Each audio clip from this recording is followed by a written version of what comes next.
Something has become a culture. You are not in faith and out of faith. You are constantly in faith because it's now a culture. Are you understanding what I'm trying to say? It has become what? A culture. Bless the name of the Lord. What you do with your measure of faith determines the growth of your faith. Can I speak to somebody? What you do with your own measure of faith determines the growth of the faith. Your faith does not grow except it is applied. Your faith do not grow except it is what?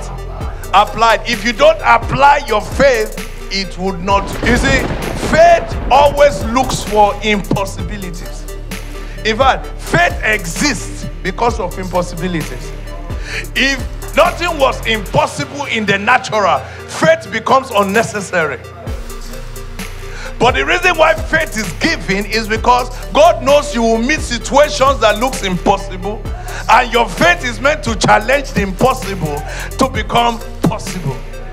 What they did then was that they spoke and it came to pass. That was how they applied their faith.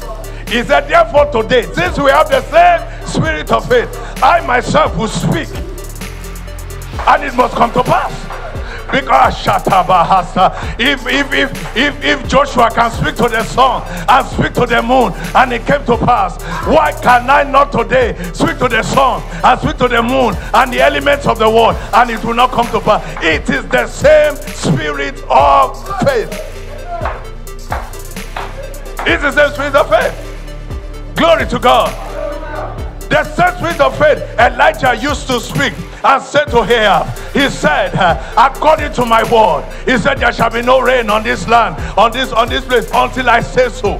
The same spirit of faith, if Elijah can say so, if the Bible said he's a man of like passion, like we are, he prayed and said things will not happen, and what he said came to pass. And I am here today, I've got the same spirit of faith. I can speak, and what I say must come to pass. Why? Because we have the same spirit of faith. Don't let anybody give you some false humility. Tell you you've got to crowd, you've got to become small, you've got to become tiny. You come down, don't talk, because if you talk and it doesn't come to pass, who told you it will not come to pass?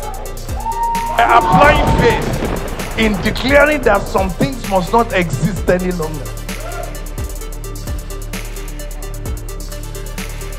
You fight battles, and there's a time you say, I'm not fighting anymore. I'm not going to be distracted by these battles. And it's time to put a final end to those battles. And those battles need to hear some things.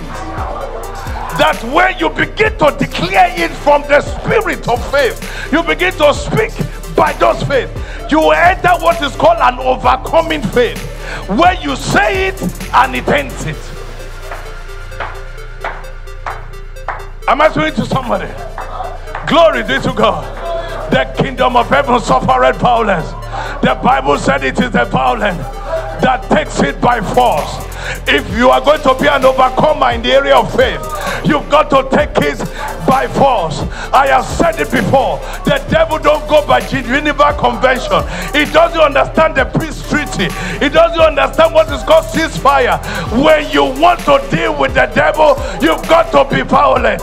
You've got to be violent. You've got to enforce the victory of the cross and tell that rascal where to go and where demons have to go. Not me, not my household.